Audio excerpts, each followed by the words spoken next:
to live communal, how to live in a community way. I mean, this is not something that you see in the Christian church. This is stuff that people may have tried, has failed, and Pastor Dow's have done this for almost 30 years. And so wanted to kind of just talk about just the importance, just people out there, people that's listening to my voice, people who's going to listen to my voice. And please share this. There are going to be people that's thinking about community. We had some people that was attacking our ministry about how we do things here at Straightway Truth Ministry, especially on the community level. And word out there is that they're falling apart, and they just got started. They're already at each other's throat, and a lot of mistrust. It seemed like I don't know all the details, but I'm not gonna bring their name to this stuff. But just want to let you know, community can be very hard. But if you don't come in with the right mindset, the right discipline, right, it's going to be difficult. So I want to start off with this passage here as we introduce. We're gonna go through some scriptures here, and then we're gonna give you some real life examples. So I want to really just hone back. Why do we do community, guys? This is not. This is something that Yah desires to see in His people. If we cannot live together, how are we going to expect to go to the kingdom of Yah? Because the kingdom of Yah is Yah's family. It's His family. I remember in Christianity, they used to say, man, we live life together. Man, Christianity is a joke. They don't live life together. I can honestly say, Deacon, this is my brother. We live life together. Is that true, Deacon? Do we live life together? Or it's just a cliche? No, it's pretty organic. It's pretty real. I mean, it's not staged. That's for sure. It's not staged. We live life together.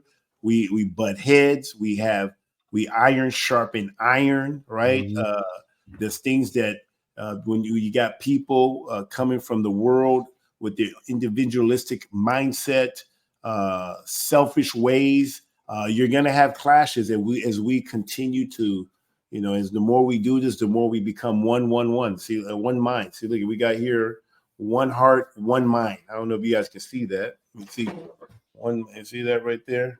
One heart, one mind. Acts chapter 4, verse 32. So that's what we strive for here on community. So let's recap on some of these scriptures of why we do it. There's something about seeking the old past, the old ways, where you can find rest for your soul. So this is and me being in the world, being a millionaire, famous. I'm telling you, man, there's been so much with all the drama, all the things that's happened in this ministry and everything I've experienced up to this point. I can honestly say there's so much more peace being in the truth, being at Straightway Truth Ministry, led by Pastor Dow. There's been so much peace, and I can say peace that passes all understanding. So it doesn't mean that it's absent. The book says that you leave your family, your mother, your father, your brother, lands, whatever. He'll give it to you 100-fold in this lifetime and next, not without persecution. So persecution is gonna happen. I was just talking to Pastor Mir, and man, my brother, my shepherd, man, he's been going through a lot. And even through it all, we can still praise Yah in it all. We can still give all praise to the Most High Yah. We can give praise. And I'm thankful. I'm so thankful for Yah, for this ministry. I'm thankful for our pastor, Pastor Dow, all of the pastors, Pastor Corey, Pastor Mir, and all the elders and the teachers and the deacons and all the saints. I'm very thankful. I love this lifestyle. So I want to go in. And I want to start with Jeremiah, as we talk about unity and financial stewardship in the body of Christ. Let's start off with Jeremiah 29, verse 4-7.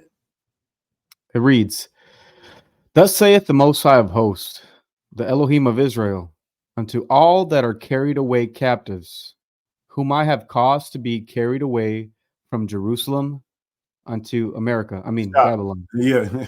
Hey, but stop right there. See, look, you guys, this is during the time that because of our rebellion, our wickedness in Israel, Yah took us out of Jerusalem and gave us to another nation that spoke a different language, different from what we was accustomed to, because we couldn't, because we forgot about Yah, because of our stiff-necked ways, because of our rebellious ways. He had to discipline us by taking us out.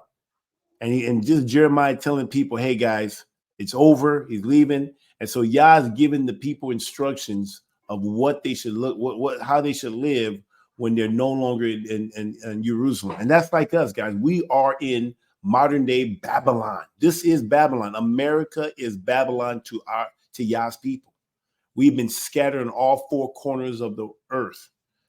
And we just happen to be in this northern hemisphere called the United States of America. It's part of the American continent. So this is where we are. This is our Babylon. So we can see, as we seek the old paths, we listen to what Yah is asking his people. Yah does not change. He's the same yesterday, today, and tomorrow.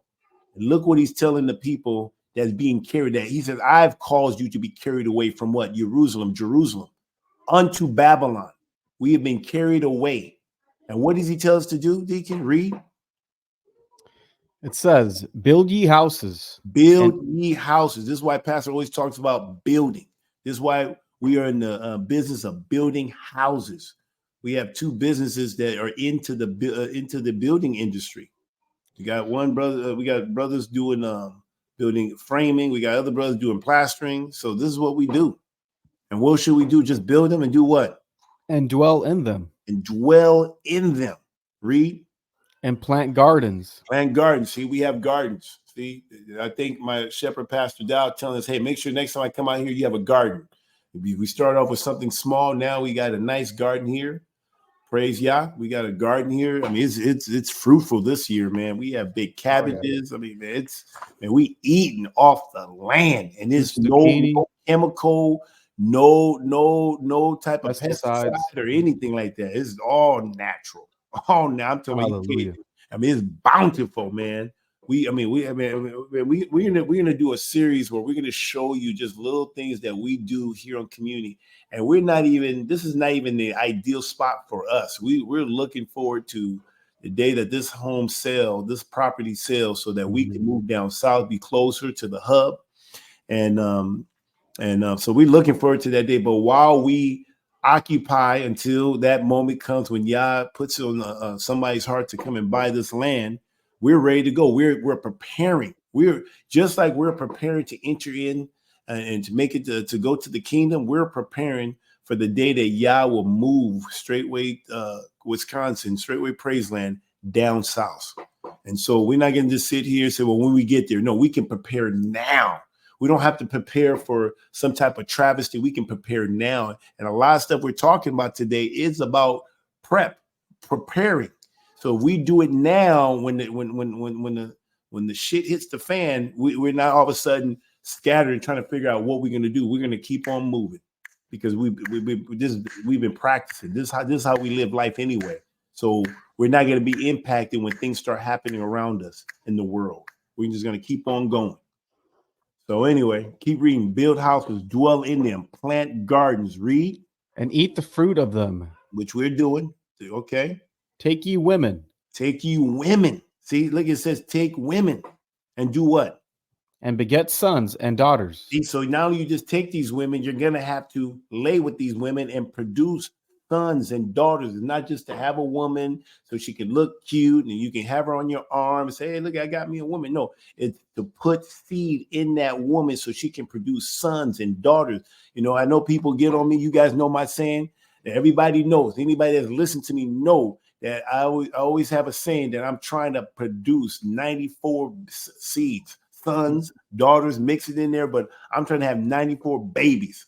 I'm trying to produce that. I'm going to need women. I'm going to need a bunch of them so I can be able to get 94. Why 94? It's just a good number. I guess when you wear that jersey, number 94, maybe if I was 77 or something, maybe I would say I want 77.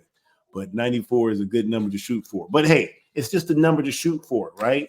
But really, it's inspired by what the book says. The book says, take ye women and beget sons and daughters. See, when we see as a financial advisor by profession, I'm a financial advisor. I'm a certified financial planner, a CFP. And it's not easy to get that designation. And we're taught, and so I've been trained to help individual families, a husband, one wife, only children. Then you got to deal with college and retirement and just everything, insurance, and life insurance and medical insurance and all types of stuff. Is all about just the individual family.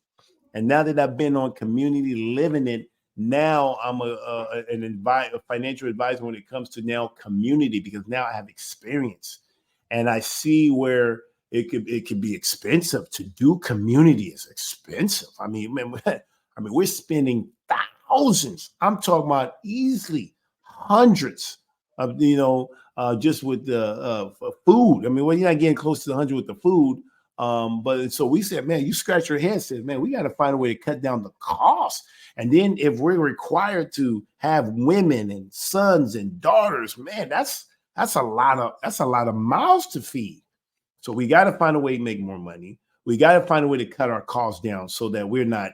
I mean, it's just a lot, right? Yeah. Keep reading. What does it say? So take women's. What else is it? So when you get sons and daughters, what else they say? Take what? And take women for your sons. Wow. And give your daughters to husbands. And see, look at so you take women, so you go get women for your sons, and then you give your daughter. Don't be holding your daughter. So now I'm going to keep her until she see. In the American culture, we want to hold our daughters until she's 30, and no one's going to marry. Come on, you can't hold. The goal is to use her beauty to be able to attract a godly man. You, as a husband, as a father, you should be looking for a godly man for your daughters. Give your daughters to husbands. Right? Don't be holding on to them being selfish. Give them so that they can do what? What's the purpose of giving your daughters to husbands? So that they can do what? That they may bear sons and daughters. See, once again, we go back to bearing sons and daughters. That's a lot of mouths. Yah has literally commanded us to build houses, dwell in them, plant gardens, eat of them. Take wives for yourselves. Take women for yourself. Beget sons and daughters. Take women for your sons, and give your daughters to husbands, that ye may bear sons and daughters. Read. That ye may be increased there and not diminished. So you may increase and not diminish. I mean, as a financial advisor, my hand is like, oh my goodness, this is expensive. Man, how do you keep it? Man, you got to get diapers, you got to get food, you got to get, house, man. This is a lot. There's a lot of money. How do we get the money? Do we have enough men to go out to do the work? Do we get our? I mean, this is a financial night. Like, now it works in so many ways. When you're putting your resources together, you do bring in a lot because you have a lot more people bringing into one pot. So there is, but then you got to be wise in how you handle that. If you've been unwise with the few, you're going to be all wise when you have this big pot. So I'm dealing with a pot. But now I got to think about not just my family. I got to, as the head of this community, I got to think about the community as one big family. Even though within that one big family called community,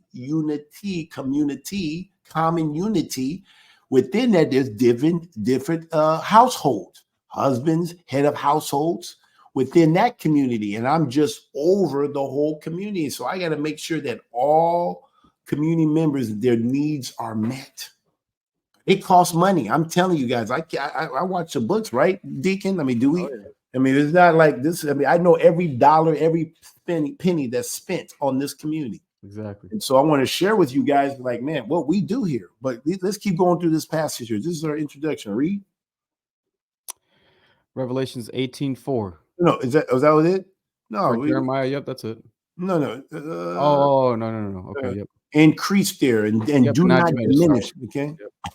And seek the peace of the city. Seek the peace of the city. Whether I have caused you to be carried away captives. And pray unto the Most High for it. For in the peace thereof shall ye have peace. There you have it. So look, you guys, we're trying to live a peaceful life. Set apart. Come out of her, my people. That's all we're doing. We're not here trying to, mess around here. So, guys, this is an expensive lifestyle, but if everybody's working together, one mind, one heart, one spirit, man, we can move mountains is when that division comes in. Woo, that's when it becomes very difficult. People being lazy, people not doing their part, people not playing their role. This is where we got to truly live in harmony for the common good of the community, of the whole. So let's go to let's go to the next one here, Revelations 18:4. So the book says, "Come out of her." Read. And I heard another voice from heaven saying, "Come out of her, my people, that ye be not partakers of her sins, and that ye receive not of her plagues." So, guys, this is it, man. We are literally not just reading it and just hearing the words, but we're walking in it. We are actually living this word out. And like I said, man, when I came into this ministry, man, I read the Bible 8 times. I was a Christian for 16 years. And I never saw it, never even thought to do it myself. Didn't think that was maybe relevant for today. And I tell you right now, I thank Yah. And the reason why I thank Yah, because Yah said he would give you shepherds according to his heart that will feed you knowledge and understanding. And Pastor Dow, I'm so glad that he not only was preaching it, but he was living it. I was able to go down and see how they do it at the hub at Straightway Truth Ministry.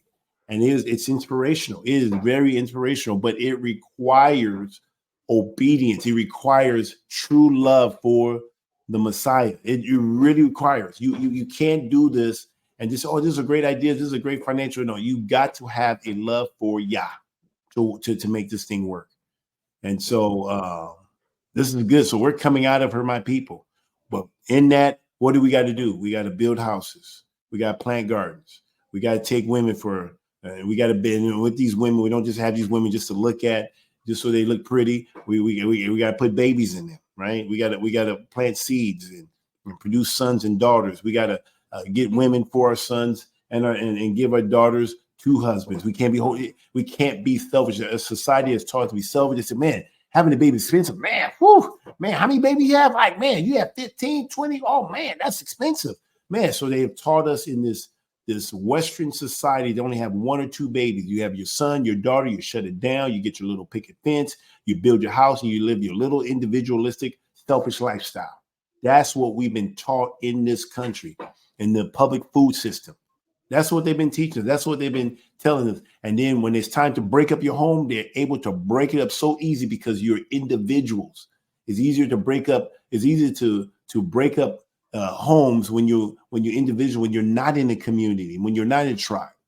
Trust me, a tribal, a community of believers is not something that American people truly want. That's not what the government wants. They despise us. But we're going to continue to strive to continue to walk this walk. So hallelujah. Hallelujah. Hallelujah. So let's go to we got some, and make sure when you guys are coming, I see some things coming in. If you guys can just let us know how we coming in, give us a 10. Everybody put in a 10 if you can hear us, and if you like what you're hearing so far, please hit the like button. I'm self-promoting. That's kind of crazy. I don't know how to do that, but just trying to get some interaction here with you guys here. Well, I mean, they are on your channel, so Yeah, they are. Yeah. So yeah. Yeah. All right. So this is the stuff. This is not stuff that Pastor Dow just pull out of his, just pull out of midair. I mean, this is literally from the Word of Yah. So we just going through this really slow. We're not gonna be here with you guys long today. I'm hoping. But this is so we're seeking the old path. We're coming out of her, my people. We're literally coming out of Babylon, and we're going to try to live a peaceful life while we out until the King comes back. We got tabernacles coming up. I mean, this is it. The Feast of Trumpets. That's why I start looking in the sky to see if this is the moment where Yeshua come down. Like he went up, is he going to come down? Be looking. I found the calendar. I found Yah's people. I found his righteousness. I found the kingdom. This is it. We're in it. We're in it, guys. We came out the matrix. People try to keep me from coming in, and now you got people within trying to get me out, and I'm not coming. I'm here. I'm here. I found it. I know what is out there. I don't want anything to do with out there. I love everything I'm seeing in here, even with all of the drama, the persecution, man, I still can say all praise to the Most High Yah. Man, when he says he will give you a peace that passes all understanding, man, I have so much peace. I have so much peace. Hallelujah. Hallelujah. Hallelujah. So now let's talk about the importance of unity in the body. Let's go to Psalms. Let's go to Psalms chapter 133, verse 1 to 3. Read. Thank you guys for putting that 10 in here so everybody's hearing it. Hallelujah. It reads, "Behold, how good and how pleasant it is for brethren to dwell together in unity." Listen, how good. This is how good and how pleasant it is for brethren to dwell together. You got people trying to cause division, trying to cause discord amongst brethren. And what the book says, how good and how pleasant is it for brethren to dwell. See, it's not go live your own individual lives. It says dwell together, not apart, not dwell apart and do your own thing, dwell together. See, but living in this Western mindset, it is hard to have this thing. See, Yah wants us to be tribe. See, the tribe of Judah, the tribe of Israel, the 12th tribe of Israel. See, it's tribal. See, they dwelt together. See, I didn't have sons, and then you kick them off to college and say, okay, you're 18, I'm kicking you out of the house. No, the sons didn't get kicked out of the house. They stayed with the father. Even Yeshua, let's tell Yeshua said, he says, I'm going. So you know why Yeshua, you know where Yeshua is right now? Yeshua is building a place.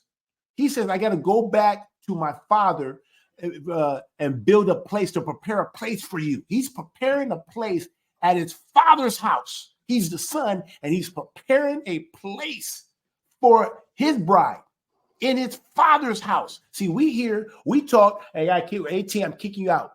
You go out and figure out, hey, you're your own man. You hit your chest and you figure this thing out. I'll help you when I need to, but hey, get out of my house. See, that's how they teach us.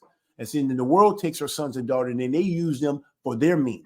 We should be saying, son, no, you're going to be with me till the day I die. You're going to bury me. You're going to dwell with me all the days of my life. And you and your siblings, or you're the one that's going to bury me. Now, your sisters, I'm going to give them away. See, sisters, they got to go. They're going to go and be in another man's house. They're going to forget their father's house.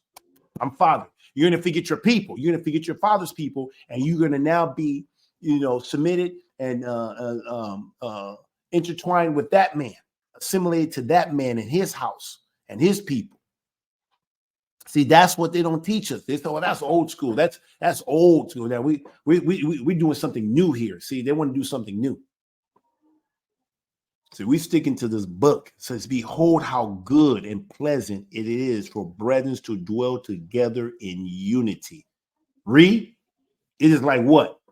It is like the precious ointment upon the head that ran down upon the beard, even Aaron's beard that went down to the skirts of his garments, as the dew of Hermon, and as the dew that descended upon the mountains of Zion.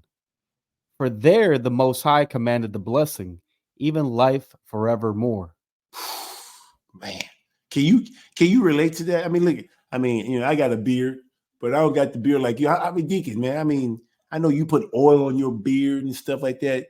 I mean, when he said it's but unity is like a precious ointment upon the head, and it ran down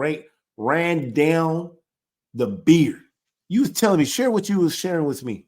Read. Yeah, I was just thinking, obviously, not everybody can relate of being anointed, but obviously the process of being anointed is a shadow of sanctification, of cleanliness, of purity. It represents the Holy Spirit, so on and so forth. Kings get anointed, you know the thing. Mm-hmm. But if you can't relate to that, what you can at least relate to is when you come out that shower, you had a long workout or you had a long day work, and you get out that shower and you feel refreshed. You have the sensation about yourself, right? You smell good. You're able to moisturize yourself, right? And in that essence of how you're experiencing that moment of bliss for yourself, I mean, I enjoy it. I don't know, maybe people, not everybody enjoys a shower, but I enjoy a shower. And in that same essence and how we're experiencing, this is what Yah is saying, how he feels about the unity of brothers. It's something that he enjoys. It's an essence that it's good. It's a good smell and savor to his to his smell. And so, and then obviously you can go down where it's talking about the dew of Hermon. Well, the dew on the mountains, they bring an ecosystem to the mountain, right? It brings life. It brings, a dry mountain doesn't do nothing, but a mountain that has dew in the morning and all that stuff, it gives life unto all the animals. This is where Yah descended, right? And so just taking those two analogies, I think anybody can relate to that, right? Coming out cleansed and feeling that cleanliness that's how Yah sees how pleasant it is for him to see brothers dwell together in unity. Hallelujah.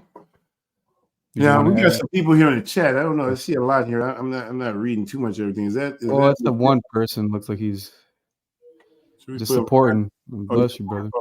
Okay. Oh yeah. No, there he is. I'm not reading. I'm not sure who that is, but bless you. Bless you. Okay.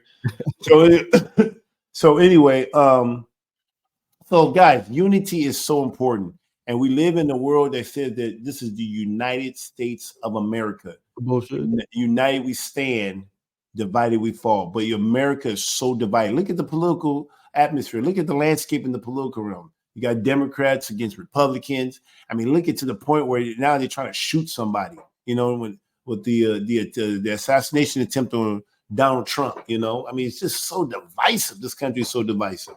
And then once they pick their winner, I'm hoping it's Trump. Yep, you heard me. I hope it's Trump, Donald Trump. I endorse him if I could.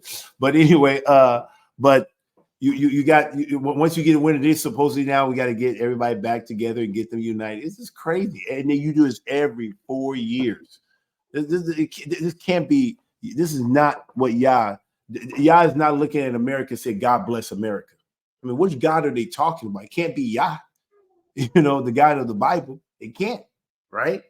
Yeah. We come together, and after we're going after each other, see the people here, we the people, they vote.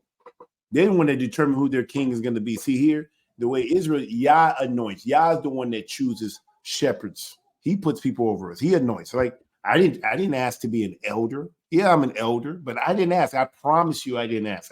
I wasn't there when they voted, or I don't even know how they even came up and chose me. I was minding my own business, taking care of my little community that I was responsible for, and then boom, God chose us. I didn't even know. I wasn't even running for office. I wasn't even doing any of this stuff. But Yah has chose me, and I consider it a great honor. I'm humbled by the responsibility. And now with that, I want to make sure I do right by Yah by taking care of his people. Every morning I wake up and say, Yah, thank you for waking me up this morning. Thank you for another opportunity to serve you and to serve your people. And this is what I do. This is my life. I'm a servant to the Most High Yah. And I make sure, and the thing that we're going to talk about, we're going to show you some examples here of how I take care of the saints, how we live community. So anyway, let's go on to the next one. So now, collectively, we, as a collective, we can save so much more. We can save the collective savings and responsibilities that we have as a community. And so we're going to go here out of Acts chapter 4, verse 32. Was there a chapter 2? Okay, we're going to do that. Yeah. So let's start with Acts chapter 4, verse 32. But you can save so much when you're together. And when you do an interview, you have an individual phone bill, individual mortgage or rent or car note. See, we have everything together. And see, this is what they don't tell you when you live collect. And you can do this in this country. They do allow you to do this. We do have the freedom to govern ourselves. We do have the freedom to be free, but you can give up those benefits. You can give up those rights to be a part of America. You're just going to be a part of there. You can either be in Yah's family or you can be in the United States family, but you're going to have to serve one way or another. Don't think that when you go to America and you're part of that world system, you're not going to be a servant. You're going to serve, but they're not going to serve you unto righteousness. No, it's going to be different. It's to lead you. Is going to lead you to destruction. They come to steal, kill, and destroy. See here. So no matter how you like, I mean, I literally was talking to somebody that I grew up with. We grew up in the same neighborhood, both African descent. I think he's from Sierra Leone, and I'm Nigerian. And we were talking, and he was like, "Man, to be community, man, you got to be. Whew, that's one serious commitment. That's one serious commitment there."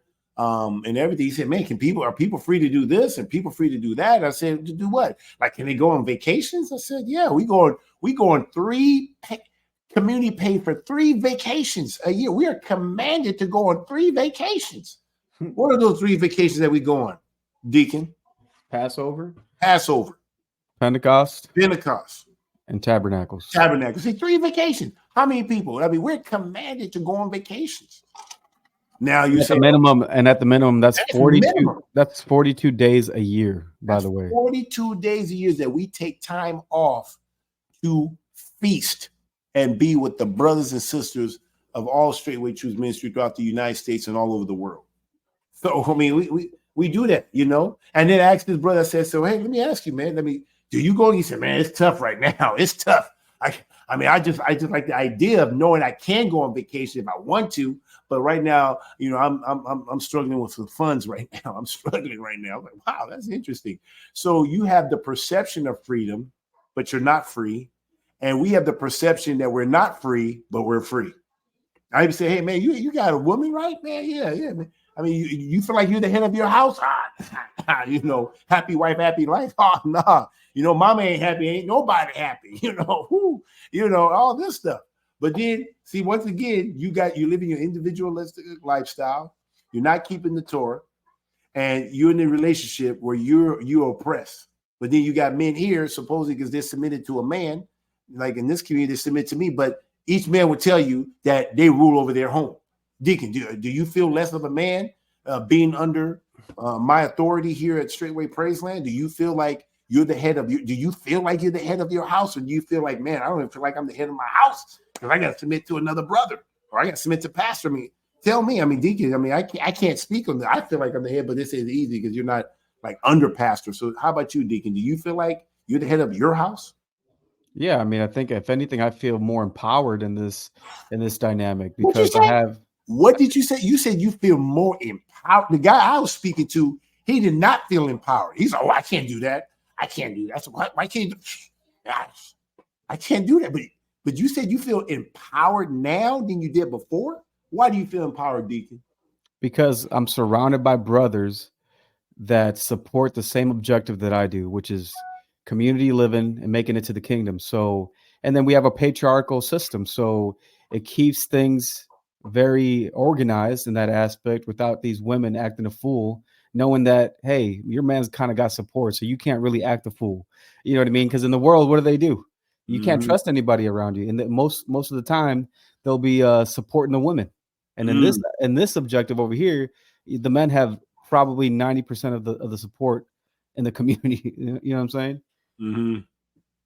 Yeah, we got some people on the chat room here. This is like, we don't have our regular enforcers here to help us out here. I was looking at the other comments from I had to delete them. Like, okay, wait a minute. Yeah, correct. You're not wrong. I'm asking the other, but okay. Yeah, we're about to get to this. So Frederick says, correct me if I'm wrong for asking elder, but I have had that question. How does that work with community living? If a husband did want to travel with his wife for a vacation, how is that handled? Well, that's a good question, Frederick. I mean, well, first of all, I mean, Deacon, how is that handled, Deacon? Like, I mean, can we just leave whenever we feel like it? I'll let you. Yeah, anybody's free to leave whenever they want. You can leave whenever you want, yeah. But how does it work according to Frederick? So, I mean, with this analogy, right? I mean, I guess you could make the request to travel, but for what I would ask, like, what's the purpose? How does it benefit the whole at that point? And so one thing that you're going to get from being in this type of dynamic of being in community and all that, you're always going to ask, what's the greater good for the whole collective, right? And so it is opposed. It's not American, right? Elder tells us all the time, this is not an American lifestyle. So, and it's two opposing schools of thoughts, right? You have the American mindset, which kind of has taught us this individualistic way. And I'm not saying that you're coming from this perspective, Brother Frederick, but I'm just saying that where is that type of mentality being inspired from? Probably from modern culture and what they've taught us of what, having a good time or relaxing time looks like. For us, having a good time and relaxing time is maybe see if we can go a week without people spending money. That's what else, because My vacation. it adds work. It adds work, administrative work. You know what I mean? That's Elder's vacation. Mhm. You know what I mean? So, yeah, that's a good question. But if you were in this position with like how we are living our lives, we don't think that way. No, it's You know not. what I mean? We don't think that we wouldn't have that type of question. Maybe not now, at least maybe in the beginning, but definitely not now. And there's nothing wrong with getting rest and getting away. And trust me, there's a time for everything. Right now, in our community, in the beginning, inception of our community, we're building. So we don't think about that right now because there's so much to do. We're trying to build something that will be here for generations to come. We're thinking about leaving an inheritance for our children's children. And so right now, I mean, I'm assuming there will be a time for that. I mean, I would love for that. But right now, with 5 sisters and the rest brothers and young ones, I mean, we got a short crew right now, and we're just trying to keep things going. But hey, we work 6 days and we rest. So we work 6 days because we're commanded to work 6 days and then rest. And we do that every week. Yeah. And then just us going out here out here by the garden here. We go out just the other day. Then we have like a fireplace as a community. We just went out and fried, or what do you call it stuff? Marshmallows and we did some s'mores, s'mores or whatever. Yeah. I mean, but we love each other. Like, what's out there? Like, guys, I did vacations while I was in the world. I used to take my families on yearly vacations. We used to travel to different places, to California. And I'm telling you, it gets so. I mean, it was stressful. I don't remember any vacation outside of coming into the truth. Every vacation I've ever been on was my former family of 16 years. It was stressful. Do you hear me? Stressful. I never ever got true rest until I started going on family vacations in the truths, going to the hub. Peace. I don't even spend that much money. We get to fellowship. We get to rest. We get to enjoy the fellowship, the brothers. I mean, so I've done it. So it's hard for me to like say, man, I want to just go on vacation. Woo, man, I've done it. It was stressful. And I think, and if I could just add this, Elder, if that's a genuine desire, what y'all knows the desires of your heart. You never know when he might make a way where, hey, you know what, like we've labored enough, guys, in the X amount of years. And then this is where, you know what I mean? It depends on where you're at in context. Yeah. I didn't see Pastor take a vacation. So he was like probably 20 plus years laboring with the ministry. And actually it got started by the person who's not here no more. I know. And Pastor now, I'll say, I mean, like I said, there's a time for everything, right? I'm glad when I see Pastor Dow go on vacations. Yeah. So he goes with it, and it's probably not, and maybe mine was stressful because it was just like, when you have a wicked woman, maybe that's what made it so stressful. Maybe down the road when I get to take women who are commandment keepers, maybe it'll be more relaxing, And so maybe I'm associating the two, so don't throw the baby with the bathwater. Right. But I know when Pastor goes on vacation, he comes back refreshed. He can think clear, and he can. I mean, when you watch when Pastor comes back, man, he's going to be on fire, But even me, I need a vacation, to be honest with you, because being here on community day to day, sometimes I just need to get away. But work got to be done, and because, like I said, we're so short-staffed, I can't really step away. I mean, things will get done, but there's going to be a lot of things piling up. So me being over there, I'm going to be stressed out knowing I'm going to come back. And what did I tell you guys in the community? I said, you guys want me to get a vacation? They all said, yeah. Whew, we want Elder to go get a vacation. I said, you guys want me to really get a vacation? What did I say? What a true vacation will be for me? Stop spending money. Don't spend money during that time. Don't spend money for a whole week. And that would be I could be right here and have my vacation right here. Like, man, this is so cool. Wow.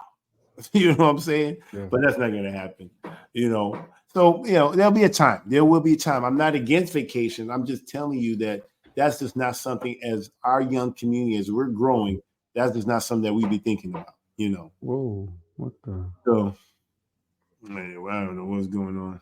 You see that? Yeah. That's what it's been being attacked. We got some trolls showing up. Don't we normally have Xavier during this time? Yeah, but these are different. These are I don't know what's going on. People people spying on Liberty. We know. Yeah, people looking at her channel and taking screenshots, and Okay. all that. So it's Keep looking. yeah, Keep keep looking. watching. So for all you trolls out there, keep looking. You want to learn how to live. Maybe you can learn something and take it back to your respective places if you Yeah, can make it happen. yeah. So okay, let's go. So we're gonna read here out of Acts chapter 4, verse 32 to 35. Read. And the multitude of them that believed were of See, one heart, multitude that believe. What were they? They were what? one heart, and one soul. One heart and one soul. Not two, not three, one. And that's a feat, man. And so when we keep our eyes on Messiah and we keep the commandments of Yah, it allows us to be one heart, one soul, one mind. Read. Neither said any of them that aught of the things which he possessed was his own, but they all had all things common. Some things, All things common. 70% of things. All things common. All things common. This is what they did. Read. And with great power gave the apostles witness of the resurrection of the Most High Yeshua. And the great grace was upon them all. Neither was there any among them that lacked. For as many as were possessors of lands or houses sold them, and brought the prices of the things that were sold, and laid them down at the apostles' feet. And distribution was made unto every man according as he had need. Hallelujah. That's it. Let's go to the next one. Acts. Let's go to Acts chapter 2. It's chapter 2, verse 42 here. Mm-hmm. And they continue steadfastly in the apostles' doctrine and fellowship, and in breaking of bread, and in prayers. And fear came upon every soul. And many wonders and signs were done by the apostles. And all that believed were together. See, they were together. They weren't apart. They were together. See, when I used to read this as a Christian, I said, man, I wonder what this looked like. Maybe that's what they did back then. And now, 2024, I can honestly read this book and I can relate to the people in this book. I can read the letters that Paul wrote. I can read the Gospels. I can read the Torah. I get, and I'm doing it now. No more do I have to say, man, I wonder what it would be like. I wonder what it would be like. I'm doing it. We have all things in common. We're living together. We're dwelling together. All that believe, everyone that lives in community, all believe, and we are together. Not apart, not doing our own thing. We're together. We're working as one. Everything. You got a hand, you got a foot, you got a nose, you got ears. We are all working as one body. You got one head, not two heads, but one head on community. But this body here in on Wisconsin is submitted to the hub, Pastor Dow, and the leadership. I mean, we're all working in unity. Man, it's beautiful. Man, I tell you, it's pleasant. It's good to see when brothers are dwelling together in unity. But you're going to have Satan right there trying to divide and cause division amongst us because they hate that. What Yah loves unity, Satan hates unity. What Yah loves, Satan hates. So he wants to come and bring division. See, Satan is happy when we're divided, when we at each other's throat, when we don't trust one another, when we sit there mistrusting, where's this? When can I go in this? And when can I, all this stuff. That's what Satan wants. And some of the things that we had to deal with as really, man, it's causing people to really think, man, do I really want to live this life? I always tell people, being a part of Straightway is un-American. It is un-American. This is not a democracy. This is not a republic. This is a dictatorship from top down, and it starts with Yeshua. And then from there, Pastor Dow, and it goes work its way down. Read, finish. And had all things common, and sold their possessions and goods, and parted them to all men as every man had need. And they continually, Go ahead. And they continuing daily with one accord in the one temple. one accord, not several accord, just one accord. Read. In the temple, and breaking bread from house to house, did eat their meat with gladness and singleness of heart, praising Yah and having favor with all the people. And the Most High added to the assembly daily such as should be saved. Hallelujah. Hallelujah. Hallelujah. Hallelujah. See, look, I even got that warning too, Deacon, just to let you know. I noticed that for the first time. But anyway, all right. So good. So, guys, and all things common, right? Yep. We're going to get to it, guys. We're going to give you a little insight of just one aspect that you're going to have to deal with when being on community. If you're going to have a lot of people, that's a lot of mouths to feed. There's a lot of stuff you have to consider doing community. It's not. I'm glad we started real small, right? When you say we start small and then we got bigger over time, because we was able to get the king, come up with process, come up with a system on how to deal with this, and then as you get bigger, as more people come in and different dynamics, then you have to come up with, okay, how do we solve this problem? How do we solve that problem? Right. And so by the time we move on our land, I think that we would have got a lot of stuff kind of worked out before. I mean, can you imagine if we would have just went like 7 years ago, we went straight to the place we're going to be going to by the grace of Yah, Deacon? Can you imagine what that would look like? I really don't want to imagine, but that would be pretty. That'd be pretty. We'd be making a lot of mistakes, but because we get so all you guys that are transitioning one day to get on your own land and do community, man, don't look at the time that you're at right now. Don't just come out. Let's just get out. Use the time to start becoming community minded, so that when you do get on community, you know exactly what's expected of you, what you expect of other people. You have process and places and stuff like this. So don't look at this time as just saying, man, I can't wait to get on community. I can't wait to get on community. Right now, start preparing yourself. You prepare yourself to get on a community, maybe prepare to get land. Or if you're somewhere right now, you're in a homestead, start preparing your mind. The people around you, start preparing. You have a family, start preparing your family to start thinking community minded, right, and not selfish. Start inconveniencing yourself so that you can now, when you get on community, I know exactly what to do. There's a quote. Go ahead. I was going to say, there's a quote that I've heard pastors say a few times. I'm probably going to butcher it, but the idea is, the places are prepared for the people, but the people are not prepared for the places. So there's land, there's whatever you desire that we're supposed to be doing. It's there, it's ready, but are you ready? See, and that's what we're doing. See, we are preparing ourselves for the places. That's what we're doing up here. Would you say that I'm doing that up here, Deacon? Oh, I'm definitely. sure that as a community, we are preparing ourselves to be on our community here down south. Right, exactly. I'm preparing the people. Yeah, because what does it look like, Elder? I mean, on the field. I mean, not to digress too much, but I think your analogies are pretty cool. So, what like if there's the quarterback and he's trying to say, "Hey, I need to throw this," and you got one guy that's saying, "Okay, I think I can do it. Just throw it to me." And then he might be, but he's the top guy. But then you might got a guy who's maybe not the starting ring or whatever. He said, "No, throw it to me. I got it." Who's he going to throw it to? And why does that matter? So you're talking about progression. So quarterbacks have their read, right? They have the primary, secondary, third, fourth, fifth. So you have like 5 receivers, 4, whatever the receivers are, and usually the play is designed for a primary receiver. And then if that one is not open, then you go to your second read, then your third read, then your fourth read, and then after that, you're scrambling looking for anybody that's open, right? So if you're the first guy you're supposed to throw to, supposed to look for, and he's already doubting, saying, "Man, hey guys, this is it, man. We got 10 seconds left. We got to score now. This is it. 4th down right now." And the guy said, "Man, hey, I'll try to catch it. I'll do my best." Another guy said, "Man, hey." Then the guy who's on the third read, he says, "Hey, you throw it to me, I'll catch it. Just put it, just get it up in there. I'll bring it down."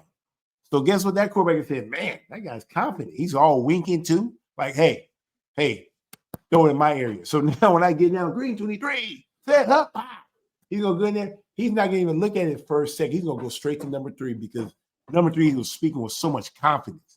He spoke with so much faith that you got to just say, like, man, give him an opportunity here. I remember listening to one guy. He told me that one time he winked at Brett, and Brett thought, like, well, okay. And then when he threw it to him, thinking, Like, hey, I thought He's supposed to catch it. He was kind of like one of those movie What scenes. happened? Hey, wow, that's why he threw it to me because he winked. Yeah, what else is he supposed Hey, to do? quarterbacks be looking like who can I trust? Who can I trust Right. that when I'm looking for somebody to throw it, who's going to catch his ball and turn this into a 7 or a Right. 6? You know, So from your experience in a team environment, if there's lack of trust, it can make or break the game, right? It can make or break the game. bro, If the team you is all got, divided, you got to have trust for one another. It's not the trust where you Bible say trust no man, but you got to have a sense but of really, trust trust because in God, really. and it's not even about a trust of man. It's really trust for Yah. Like I believe this is why I can say I trust Pastor Dow, not because Pastor Dow the man. Now Pastor Dow is a trustworthy man since I've known him. He's always handled me honorably. He's been honest. He's never cheated me. I mean, Pastor has been I have nothing bad to say about Pastor Dow. He's been just exceptionally a good man to me. I'm assuming he has his flaws. He's a man like all of us and things of that nature. All I can just tell you is my personal experience, right? But I believe that Yah brought me to Pastor Dow. I believe that Pastor Dow is the man that Yah gave me to feed me knowledge and understanding. I believe that Pastor Dow is a man after Yah's own heart. I believe that. And so it's really my trust in Yah than it is for the man called Pastor Dow. And so this is why one of the things I'd be asking on community, I say, hey, how many of you guys believe that Yah has sent you to Straightway Truth Ministry? How many hands goes up, Deacon? Oh, every hand. Have you ever seen a hand never go up? No, but even the little ones put their hands up. Everybody. I said, how many of you guys believe that Yah has brought you here to Straightway, Wisconsin under my leadership? How many hands goes up, Deacon? All of them. All of them goes up. So now I may thinking like, man, I don't deserve this. Who am I? I'm still thinking when I was a little boy. But at the end of the day, Yah has given me these members, brothers and sisters. I gotta be faithful. Sometimes I may be thinking like Moses, like who am I? I'm with stuttering lips. I can't really talk or this and that. And Yah says, hey, who gave man his mouth? Who gave man his eyes? And so I'm not going to sit here and question Yah. If he puts me here for such a time as this, I'm going to lead to the best of my ability. Everything that I've learned up to this point and what I'm continuing to learn is preparing me for such a time as this. And I just got to lead with confidence. Right. Yah got me. He's going to lead me. He's going to give me the words to say. He'll use my mouth as his mouthpiece. He will give me the wisdom. He'll give me insight. He'll give me discernment. He'll give me the things that I need. And he has been very faithful in giving me the things I need to lead this community in Yah's everlasting ways. Am I growing? Yes, I'm growing. Do I make mistakes? Yeah, I make mistakes.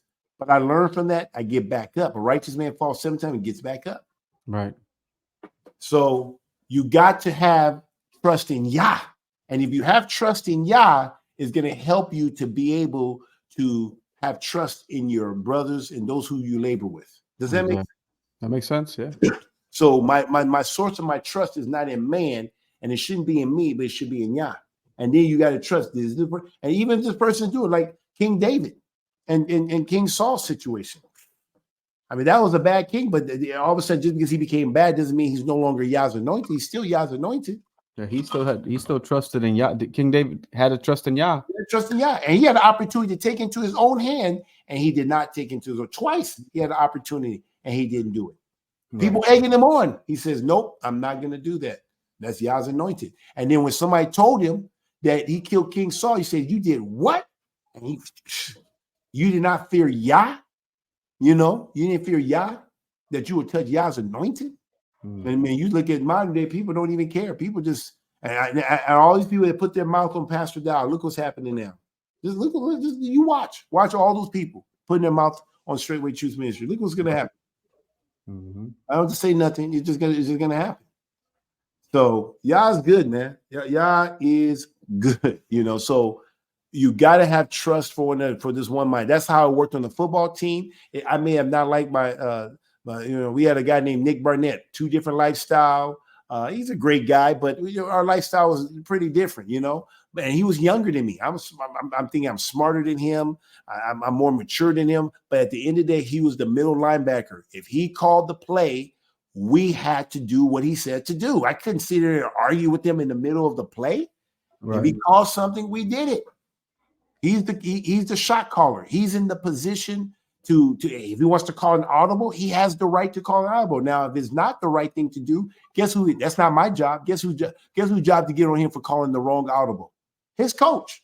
Right. He have to deal with his coach. I don't need to. That's not my job. My job is to follow orders. He's the one calling the play, right? Yeah, he calls the play. Yeah. And he's the one that can change it. He's in the position. And I'm down on my three-point stance looking down here. He's standing up. He sees things that I can't see.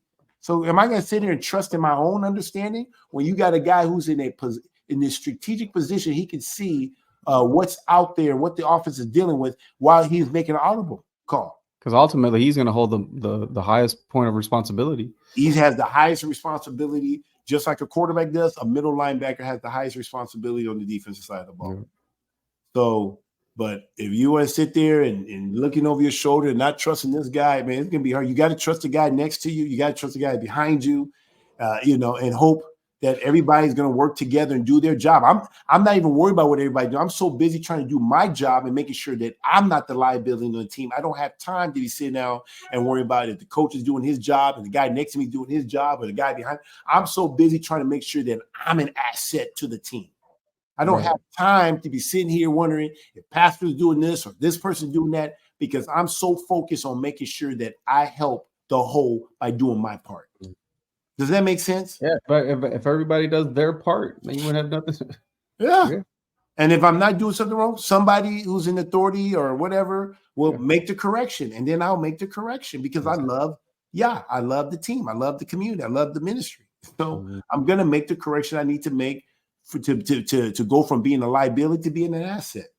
So anyway, we digress. But anyway, let's keep going. So now doing community, here's an advantage. Overcoming together. See, we overcome together. Instead of us doing it by ourselves, we can overcome together.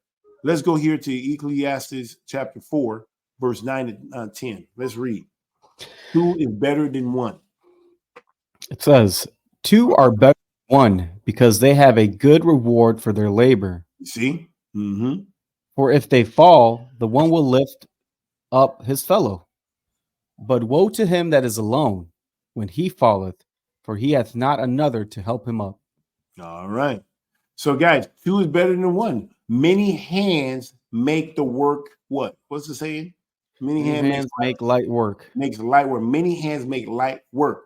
So when we pulling all our resources together, it does make things light. But like I said, we have a big community. As our community to grow, you start scratching your head saying, man, I'm trying to have 94 children, and I mean, my brother's deacon's gonna want to have sons and daughters. My brother's gonna want to have sons. Man, how are we going to do this? This is expensive, but it is expensive when you look at it from a Western mindset. Right. And so I wanted to give you guys a little snippet of what we do here at Straightway Praiseland. And so I made a change here at Straightway Praiseland. So this is a real life example. When I first started community and came in from the world, we were using diapers. We were using disposable diapers. That's what I did. I mean, that's just what we do. That's what you grew up with. You saw other people doing it. But when you look at the cost of diapers, when you not have just one baby, we're talking about how many people are in diapers right now? I know 4, 5, 6, 7, right? Or 8. No. 4, 5.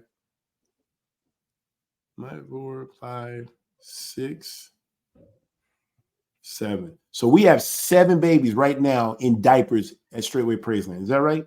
Yeah. So we got 7. Guys, that's a lot of diapers. That's a lot of money that you guys spend week in and week out keeping up with hey, when you have all these mouths to feed, guess what they do? They shit. I mean, they literally, the food goes in and it comes out. And they got to go somewhere. So you got to have shit management, right? We got to figure out how to manage this stuff. Now, the adults is not as expensive because they can flush it down the toilet. So no issue. But then you got the babies. Well, they don't right now as we try to work out and get them potty trained. But until we can get them, it's expensive to have babies. But man, we found a way to cut down the cost big time. But it required a one mindset. I can now honestly say, as a community, every baby on Straightway Praise Land, literally, we use cloth diapers. We have went from disposable to cloth diapers, and man, the saving has been huge. You just pay a one-time upfront cost. After that, boom, you can use that for 10, 20 years. And don't ever have to worry about buying diapers. If COVID happens, come on, COVID. Anything because we don't have to go look, because that'd be the first thing you think of when they shut everything down. When we went to the store, when you went to the store, Deacon, during COVID, would they allow you to get as many diapers you need to get? Would they allow you to get as many toilet tissue you wanted to get? Were you allowed to do that? No, everything was limited to one item per purchase. One item. You can. But I got a household of 50, 60. What? I'm sorry, sir. Just one. But if you want them, they need to come here too. Now we got to put all our family at risk and bring them into the store so they can all get one thing. But it's coming from one pot. I mean, so it was like, man, it made you think like, man, we need to store food. We need to make sure. But man, and I was doing that during that time. I'd go one day, then the next day I'd go again, and I'd make sure I look different, so that I'm like, we saw you here yesterday. Some different hours. Yeah. I had to go in there. We were trying to buy, because we didn't have just our individual family. We had a community to take care of during that time. And that was a wake-up call that, man, everything that Pastor was talking about, prepare.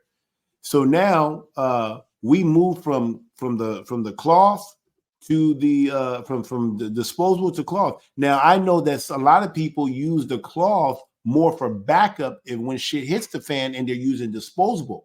Well, I'm here to see if I can, I don't know, get you to reconsider to go from disposable to cloth and not use the cloth when shit hits the fan. Literally, no pun intended here. Mm-hmm. you know what I'm saying? Because there's a lot of what do they call that stuff when you transition? There's a lot of nuances that there's a lot of nuance. No, unless you're actually experiencing it. Yeah. So the learning curve is steep. So I mean, one, you got to prep your diapers. You can't just take it out of the package and start using it. It's not gonna absorb. You got to wash that like maybe 5 times before it's actually ready to be used, and it won't get fully absorbable until you get to 10 washes. And so there's a lot of stuff like that. Just learning how it works, having a system on how to manage your diapers in this type of environment. Mm-hmm. And so we have been, how long have we been using cloth diapers now, Deacon? How long have we been using it? Since April. Since April. So it's been a good, 4 months? June, July, August. Yeah, 4 months. So 4 months. So a good quarter. A good quarter. So now we can report to you guys on the experiment. And man, I'm so glad that we did this. And I wanted to show you that why I think it makes sense to do it now than to do it later. One, you're going to be able to keep more money in your pocket, or you'll be able to keep more money in the pot if you're on community. I think it's a lot of money. And I'm going to show you we're going to just using a real life example of just one baby. And I told you we have seven that we technically have right now that's in diaper working towards getting them out. But 7. But we're going to just give an example of what it looks like, what it costs to have one baby.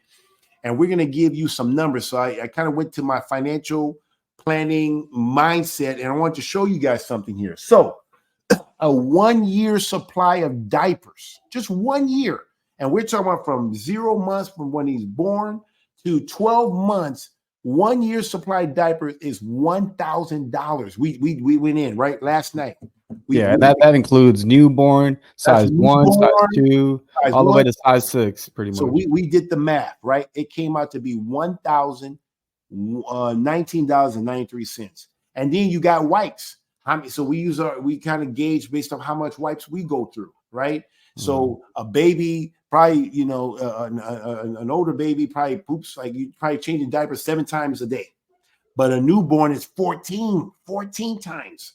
about 14. That's just average, guys. These are these average numbers, right? Right. So 1 year's supplies of wipes is $281.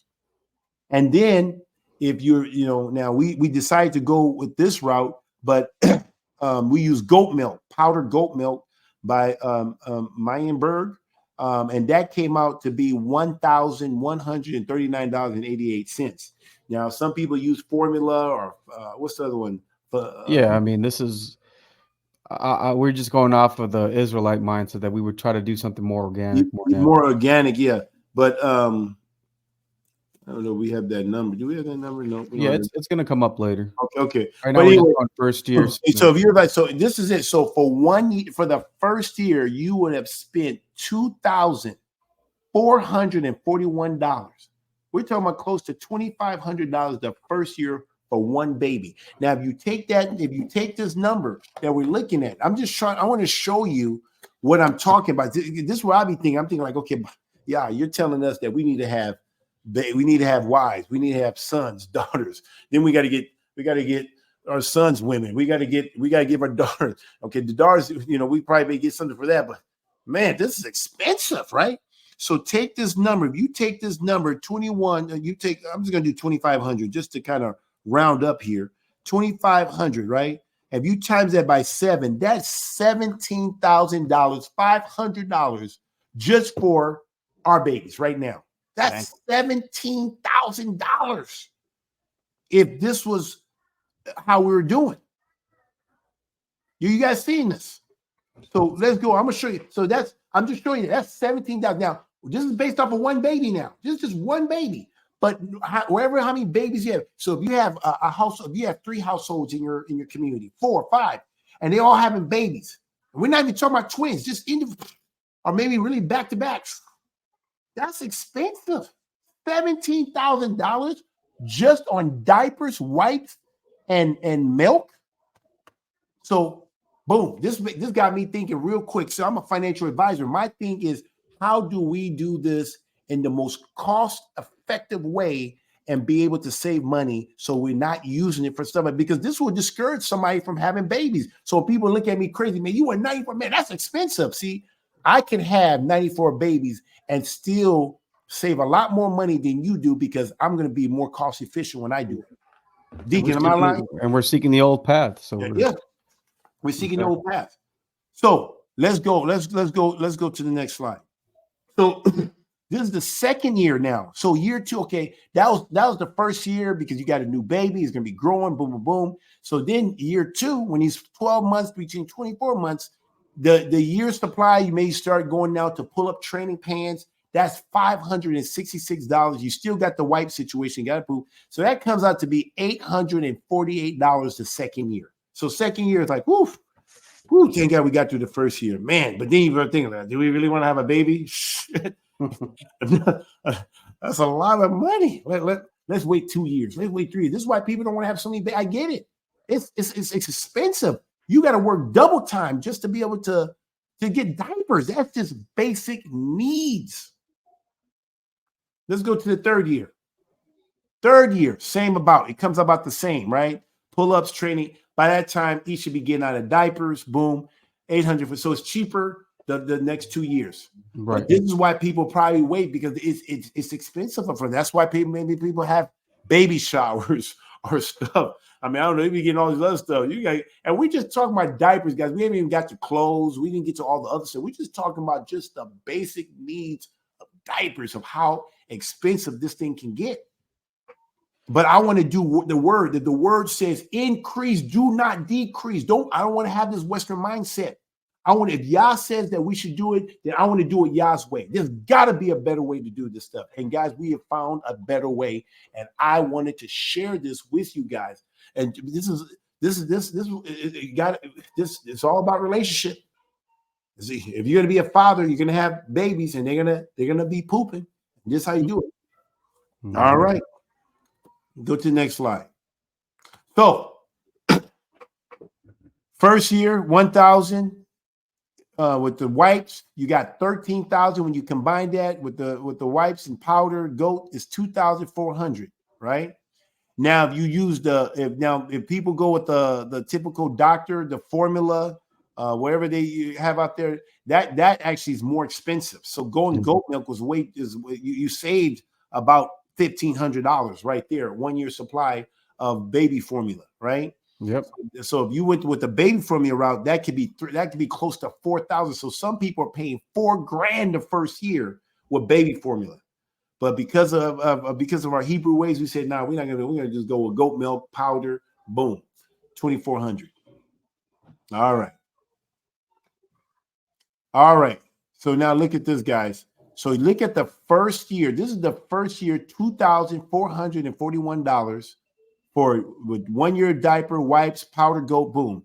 But in Israel, we use cloth diapers per baby. That's 870, and this will cover them for the whole 3 years. This will cover them. I mean, this number that I'm giving you, $879, will cover them from the day they're born all the way to when they get out of diapers. 800, and that's a one-time payment. That's one time. You don't need any more than that. And you say, well, what about the milk? Thank ya. See, the milk comes from mama. See, mama produced the milk. So we don't have to worry about the milk and getting formula. We can go with the mom milk supply. So literally we don't have to. And then you say, well, what about the whites? We don't even have to worry about the whites.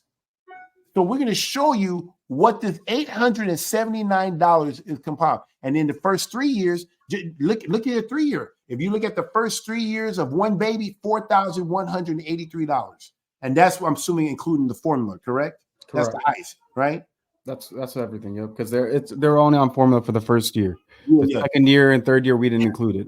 Okay. They're probably eating solids and they're off. Oh, yeah, you're right. Oh, yeah. So that's it. And then if you look at the green, that's Israel. That's it. This is what you have to pay the first 3 years for having a baby. So you can't have a baby and be cheap. It doesn't have to be expensive. $879. And then if shit hits the fan, like a COVID situation or they're locking things down, guess what? We're not gonna be scrambling trying to get to those diapers because we already are doing it. We have a system in play. We got the children involved. We even the way we wash it. Bro, it is off the chain how we're doing this stuff. Yep. And I'm going to show you guys some of this stuff. Let's go. All right. So this is the brand that we use. Every team have the brand. They may have their Reebok brand or Nike or Under Armour, whatever brand. Well, for Straightway Praiseland, we have decided to go with the Norris brands, right? This is the Norris brand right here. I got one right here in my hands. If you can blow me up here so they can see. Here is a Norris right here. This is the one that we went to. This is the sponsored by Norris. Now, because they don't sponsor this. I'm just telling you, this is what we use. We did a lot of research, which one was the best one and things of that nature. And this is the one we decided to go through. I'm going to let him go through the slide. So usually you can get 7 of these. Now, these are the infants. The infants are a little bit smaller. And it's made for when they come out the womb. You can they even do it for the umbilical cord, things of that nature. This would it's meant to fit a preemie.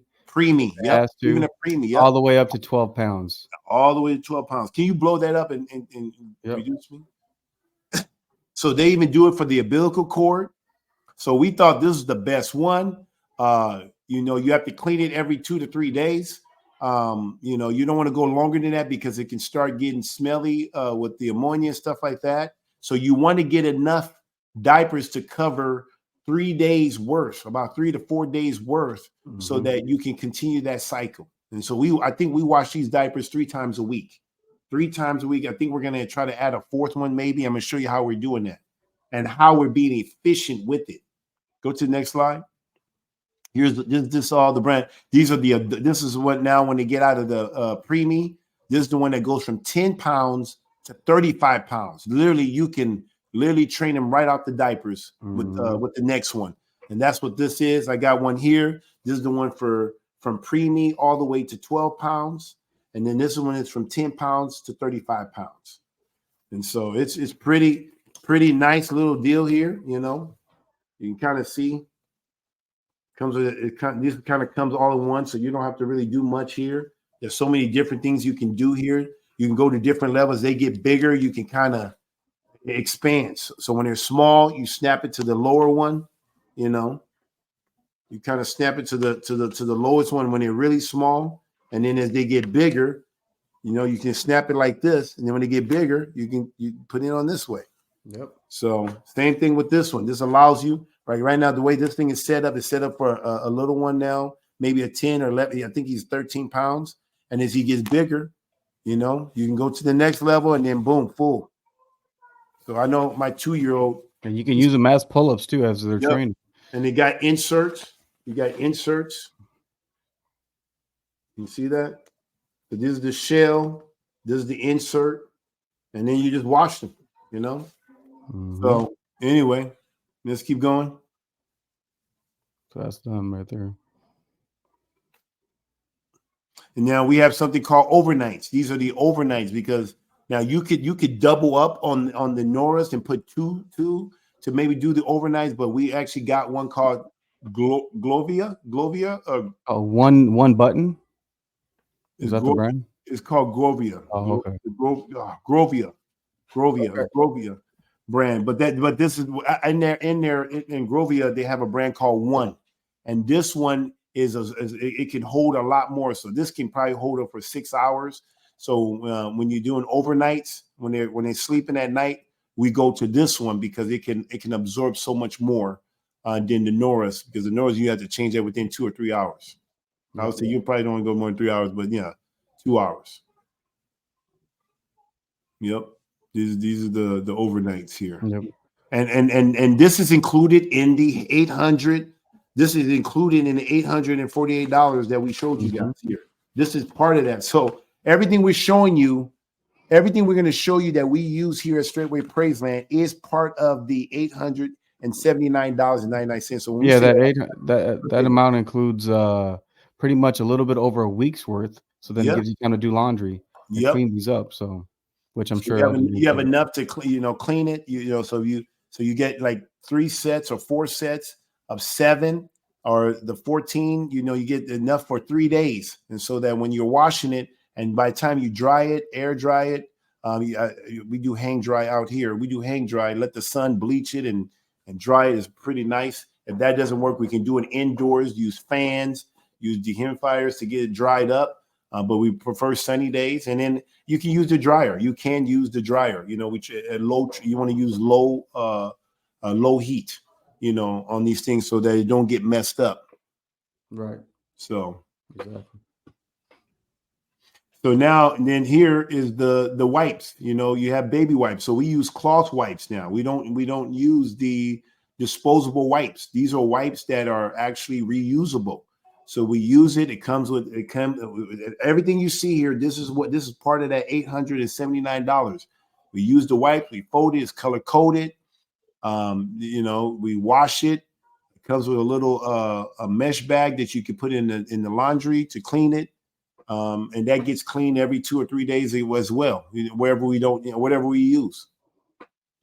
And so you don't have to keep buying wipes. You can use this. You wet it, and you can, clean the baby's bottom like you would with what? I'm eventually even thinking about doing this with tissue, for us as adults, that instead of using toilet tissue, we're going to start using cloth wipes for our own ass. Now me personally, I'm old school. I don't know if I'm old school. I'm African, right? Nigeria, we use water and soap. A bidet. We have a bidet that you can use, and you clean, and then maybe I'll use the cloth wipes to dry. Just dry it, dry my ass or something. But once again, we don't have to worry about if shit hits the fan. What we're gonna do? We have everything we need. We got to learn how to live off grid. It's cheaper. You can say we are probably with our community, as big as our community, we probably are spending less money based on what we have changed. We've changed a lot of things. I'm just sharing one aspect of what we changed here. I bet you we're doing better than a family of 7. Oh yeah, we're probably equivalent to a family of 7, even though we got 3 or 4 times bigger than a family of 7. Mm-hmm. And I'm just looking at, just looking at this stuff. Keep going. So, yep. So this is us drying. This is me literally in my room right here. So it's a rainy day. We're not able to take it outside. So I'm using the vent there to try to dry it. This is when we would first start off. Now we have a more sophisticated way of drying it indoors.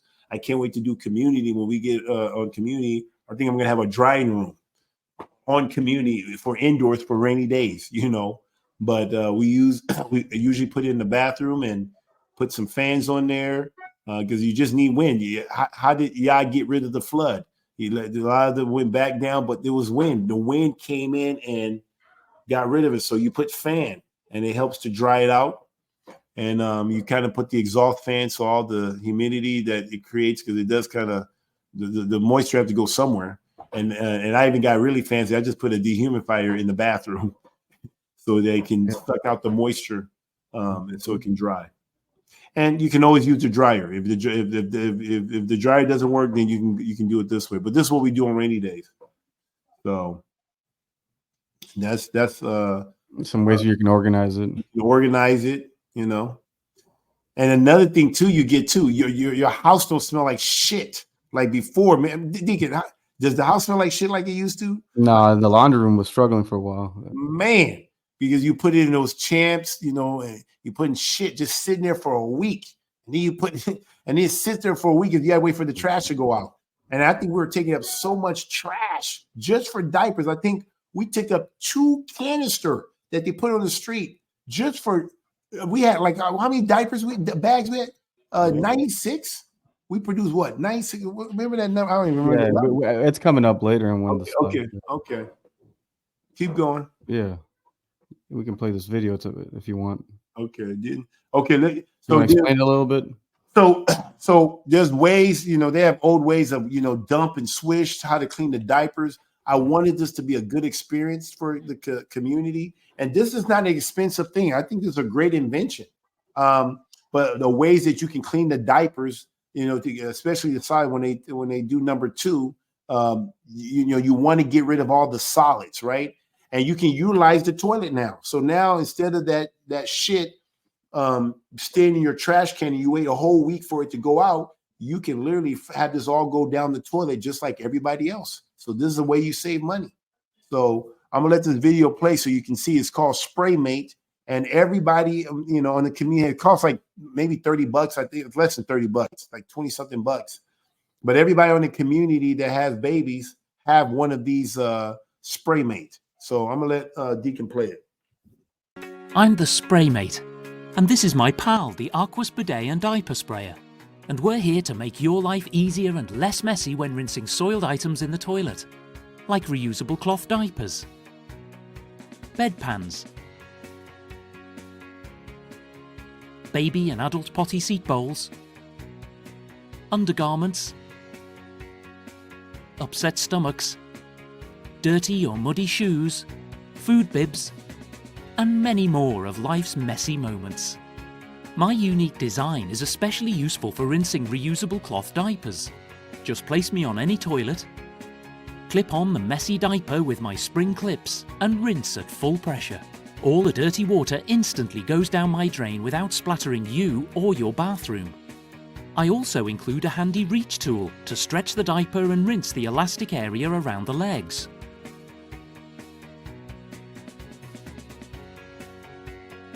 Or position the diaper parts and inserts for easier rinsing, plus keeps your hands clean. My unique design also allows you to easily spray the diaper with a pre-wash and rinse with high water pressure, which removes most of the smells, stains, germs and bacteria before tossing in your diaper pail. What makes my patent-pending design perfect for rinsing soiled items in the toilet is my sloped funnel-like bottom and long narrow drain slot that instantly removes the contaminated water as you rinse without splattering. My sloped bottom also prevents splashing in the toilet because my drain hole is only a few inches above the toilet water, allowing the dirty water to gently drain without splashing or spreading germs and airborne bacteria. Another unique feature is my multi-purpose leg design that allows me to comfortably fit on all toilets, or sit on the floor over my drip pan so wet items can drip dry inside. My drain hole also fits in the drip pan, preventing misalignment and dripping on the floor. Another unique feature is my slim 8.5-inch wide profile, which allows me to be stored next to most toilets. I can also be used as a trash can by putting a small trash bag inside. So, if you have to rinse messy things in your toilet, get me and my pal the Aquas Bidet and Diaper Sprayer today. We'll make your life easier and cleaner during life's messy moments. All right. Well, there you guys see it, the Spray Mate. So I'm not sponsored by Spray Mate. I'm not getting paid for any of this stuff. So maybe I should have called them first before I put this stuff out here. But nah. Anyway, I'm just trying to share, guys. But we're not sponsored. This is just what we use. This is what we use. Nora's not sponsoring. But I really believe these are some good products. I believe that it works, you know. And you know, if anybody ever been to Praise Land, we try to keep a clean home. Our home is really top tier clean with excellence. The sisters do an amazing job in keeping this place clean. And to continue that thing, we didn't want it to make it difficult to do this. So as we were transitioning, I thought this would be a good way to be able for people to clean the diapers, to sell the vision of what we're trying to do here. So like I said, I got an amazing community here at Straightway Praise Land. And because we have such a one mind, one spirit here, people bought into it. Some people, you know, had some thoughts, but they followed and went along with it. And now we have a process, a system, and it's, I mean, like, bro, we don't even buy any more diapers. We have some diapers in storage, and we think, like, I guess we can save that for when shit hits the fan. Yeah, I don't that's know. the backup. Or let's say that our diapers got all dirty and maybe the white, I don't know. Now that's backup. And so now, if we go to the feast now, we do. So we will say we're more like an 80-20%er, 80-20, meaning 80% of the time we use in cloth diapers, but like when we go to the feast, we may be doing more. We will be doing disposable just because we don't have an access to a laundromat because there's just so many people there. It's still cheaper than this. Yes, way still cheaper. Yeah, way cheaper than the 4,000. So we may do that, or maybe down the road we can maybe find the nearest laundromat, because I you know me, I like washing these things. So me and Deaky may go for a ride and say, hey, anybody got some diapers? And we'll put them in their little mesh bags and we'll head to the laundromat, get in and bring it back to the campsite, put it out in the thing so it can dry, right? So we could probably do that, but we're not there yet. But so we can go fully cloth diapers. But right now, this is what we're doing. But guys, I'm telling you, if I can encourage you guys to really consider not using this as a backup, but use this as your primary way of taking care, you will save so much money. You're talking to a guy. People always say, Kabir, man, you're a millionaire. Guys, yeah, it's one thing to make money. I can make money. Obviously, I made a lot of money in a short period of time in my lifetime, but now it comes down, can you save it? And so people who are very good at maintaining their money for a long time, this is how they think. They find ways, how do I take this? How you solve a problem? I got a problem here. It's not a problem, it's a good thing. Babies are supposed to be a blessing, but the world has taught us that children are a curse. You just want a few of them. Oh, you don't want that, or go without and just live your life. But I truly believe when the book says that children are a blessing, that's why I want a lot of them. But it is costly. And so how can I minimize the cost? When Yah was thinking about having a bunch of children, he wasn't thinking about, you know, disposable diapers and disposable wipes, you know, because that's not how they did it back then. They used cloth. And so it wasn't as expensive. They thought breast milk, Yah provide everything you need pretty much the first 3 years.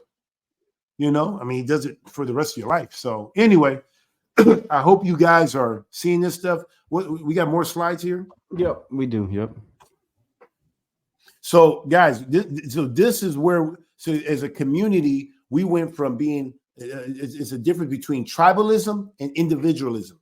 See, most people that's grown up in this country, and I don't care anywhere in the country, because it's happening all of Western society is spreading all across the world. And they are teaching us how to be more individualistic, individualism, showing there's more freedom. I'm telling you right now, guys, there is more freedom in being in a tribal setting and having more of a tribalism. And this is not something that America wants to, because now you're not dependent on them. We're dependent on one another.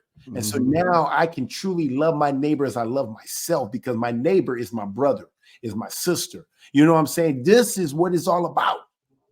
And so one of the things here, and just thinking now, you said, Kabir, you're saving a lot of money on the cloth diapers. Man, $800. But guess what? Guess what I noticed what went up? Our water bill went up, because each one that had a baby. So I told you we had 5 babies. Okay, I had 2, another one has 2, and then another one has 1 and 2. 1. So guess what? The washing went up. Now they're washing. You have to wash this about 3 times a week. So the washing went up. Now, if it was just one family, it's not a big deal. Okay, 3 washes a day, not a big deal. But when you have 7 babies and you're doing 7 wash, that's 21 wash. 21 wash.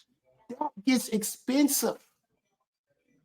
Is this what we came up with? So this is what?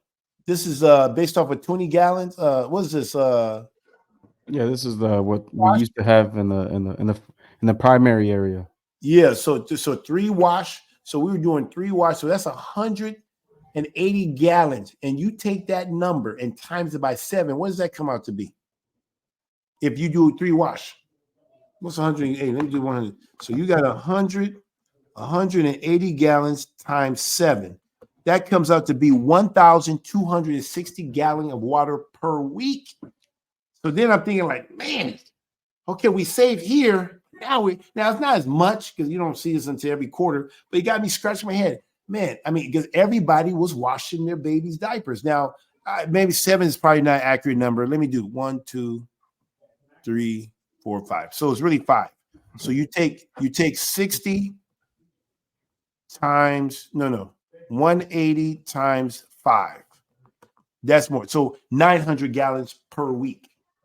So I said, man, we got to find a way to conserve water now, because we're saving here, but we are still paying for water. Now, maybe when we in the land, it doesn't matter because you got well water, but that's still, you don't like to waste, right? So we found a way to save money. So what's the next slide? So what we have been doing now is, because we're a community, we do it together. So we get these things called, it's like a mesh bag, right? And so we got like, I know my family and Deacon's family, we use these mesh bags, right? And they put their diapers in there, and you can see there's I can see P5, right? So that we know that goes to this sister, and then this one goes to that sister. And so now, because we got we actually bought a special, a commercial laundry, right? And because of our commercial laundry, a typical residential laundry is 22 pounds capacity. The one we bought is 35 pounds capacity. So that means it could do 1.5 more than the residential laundry. So you have to get, especially doing community, I highly recommend looking to laundromats. Look into a laundry and washer and dryer that you see in a laundromat. And so we got the lowest tier of what you will see in a laundromat. And this is at 35 pounds. Most laundromats start at 40 pounds. And then 40, 60, I think 40, 60, 80, and so on. So we got 35. So it allows us to put, like, I think the 35 pounds, I think we are allowed to put 5 babies worth of diapers, 2 to 3 days worth of diapers together.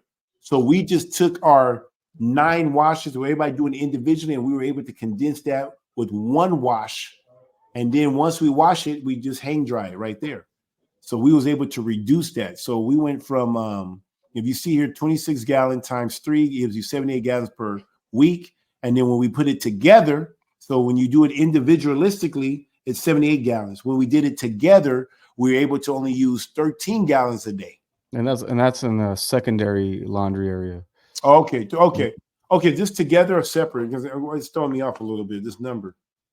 No, this is correct, but it's a secondary laundry area, not the main laundry. I know you said separate. Each load is 13 gallons. Together, each load is what? 13 gallons, right? Right. Because of the washers, that's what they fill up to 13 gallons. Okay. Okay, and why is it Either way, it's going to be 13 gallons. Okay. Right, Okay. because every time you wash it. What's the 26 gallon a day? What's that one? Where's that coming from? Because of 3 washes, right? Oh, okay. Or Okay. they do it twice or something. Twice. Okay. Okay.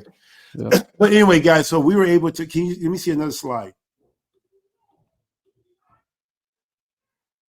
Okay, so this is a good one to use right here. So if you had 3 individual families, and I'm just going to use this using the wash, you're going to be using 60 gallons a day, 3 washes, right? Which is 180. But when we did it together, we were able to take that thing that would normally take 180 gallons per week. We were able to condense it down to 60 gallons. And the way we did that is because of the mesh bag. We were able to take that and say, okay, guys, instead of you guys all washing at different times, we're gonna set up a time. So what we do here at Straight with Praiseland at 6:45, we have Sunday, first day, third day, and fifth day, right? That's Sunday, Tuesday, and Thursday, right? At 6:45, all the women are supposed to have their diapers separated, washed, clean. I mean, all the soil done, and they need to bring it into the laundry room. And one of our sisters has a day. I believe Sister Evelyn has Sunday, Sister Carisha has Tuesday, and Bree has Thursday, right? And they're all responsible for washing the washing each other's diapers. So they're all rotating. We're working together in common unity, right? And so they get in there. It's all color coded, or it all has its identifier number. So when Sister Evelyn's putting it all in, and then she puts it, once she washes it, do all the stuff, she takes it out. She knows this is for Carisha, this is for Bree, this is for her. Boom, done. So what would have normally been 3 different wash times and the washing machine being used, and this will also save too on your washing machine, because if your washing machine continues to run, it's gonna break down. So we even minimize how many times we're using the washing machine. So now our washing machine can even last longer. So now we're saving on water. We're saving on how many use. So we just saved 6 wash that didn't have to happen just because we're now washing together. I hope this makes sense. Guys, if this is making sense, please type in a 7 for me. Type in a 7. If this is making sense for you guys that are listening to this right now. And Deacon, I don't know what's the next slide. Is this all the slide, Deacon?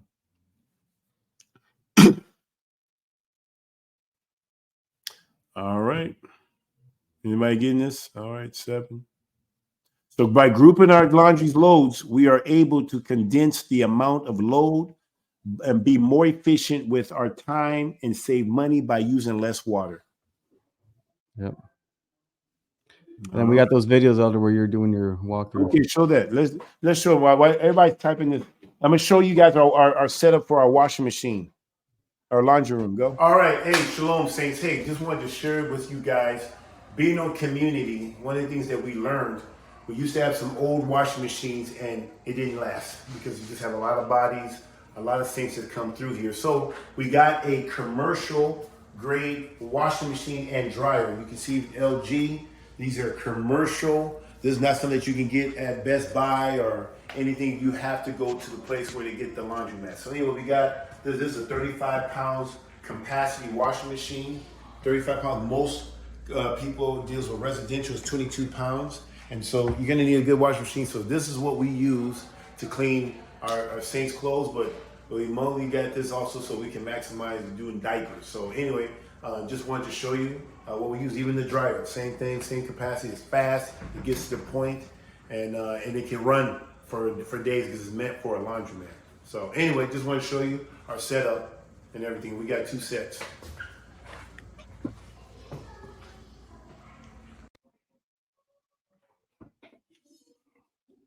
You're muted, Elder. You're muted. Hey, I could be a salesman here. So anyway, so this is our washing machine, guys. It's pretty good. Like I said, you cannot go to your typical residential anywhere you go to these stores to try to find this laundry. You're not going to find it. You're gonna have to go to where they sell commercial. Like this is the ones where laundromats get their washing machine. So we had to get with locals. I looked at Speed Queen. I know they say it's commercial. It's commercial like. But the capacity is no different. It's 22 pounds. This one is the lowest end of the commercial, and it's 35 pounds. Most of your washing machine that you buy from the store is 22 pounds capacity, even the Speed McQueen. Now, there's the Speed, I think they call it Speed Queen or something, but the Speed Queen do have a laundromat version. But the most time when you see it at these stores, I don't know what they call these stores, these where you can walk in stores and everything like that for the public. Showcase, like a showcase. Showcase or I don't know what we call it, Van Reezy here. I don't know. Oh, an appliance store, wherever your regular appliance store is going to be, they're going to sell you. They're not going to sell you this one that I'm showing you here. And I'm telling you, it is worth it because, like I said, it's easier to service it. It's made for commercial, so it's made for everyday use. And when you're on community, man, I'm telling you, these washing machines be working hard. But now that we got this one, it doesn't because it's faster. The G-force, the dryer don't work as hard because the G-force on this is about 4 G-force. Was it 4? Yeah, it's like 1,000 G. 1,000 RPMs, but I think it's 6 G forces. 4 G force. Anyway, I don't even. Guys, it's fast. It spins fast. Let me tell you, it spins so fast that when you take it out of the washing machine, it's not soaking wet. It's literally almost dry. So the dryer don't have to work as hard. Yeah. Like when you take it out, it's still soaking. You got to put it in the dryer, and the dryer just running. We can literally get a lot of our stuff dried within 40 minutes. 40-minute wash, 40-minute dryer. Boom. Now, when it comes to certain things like maybe towels, it may take a little bit longer because towels because it's meant to absorb. That's going to take a little bit longer. So that one you just do 10-minute increments. You put it about 1 hour and 20 minutes. Dry at low. You can dry 12 towels with these one. Try that at your home. Now you can't even put 12 in your 22 pounder, but with a 35 pounder, you can put 12 towels in the dryer, and it will dry in an hour and 20 minutes at low or medium. I think it was medium or low. So anyway, something like that. Yeah. Did we say we're gonna show that video or no? Yeah, we got another video here. Okay, let me show you another video. Hey, why not? All right, guys. Another thing too that we do on community too, we also do a lot of stuff in common unity. So one of the things that we do is we do towels. We got to take a bath, right? Community and stuff like that. And obviously when people is all washing clothes here and there, we're able to. So we got all white, so it allows us to wash it together. We got to put non-chlorine bleach. We can. And so somebody can come in here, take a towel, they replace it, and then they take the old one, put it into the laundry chute here. And then once a week, we have a sister that will come in here and wash all the towels for the saint. So anytime a saint needs a towel, they can come in here, get one, throw one in. So it's kind of a thing, self-regulated, where you just kind of get what you need, and then you put the dirty ones inside the laundry chute, and then we'll clean it once a week. And we got these great washing machines that allows us to do a lot more. So I think most average washing machine can do 7, those residentials. Ours, we're able to wash 7 and dry. We're able to dry and wash 12 at a time, as opposed to the residential that can only do 7.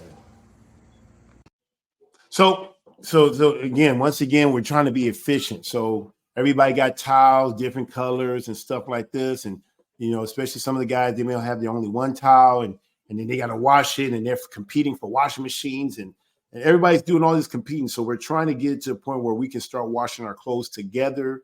Now we dry separately because drying time does not take just electricity. I guess you can still be efficient there.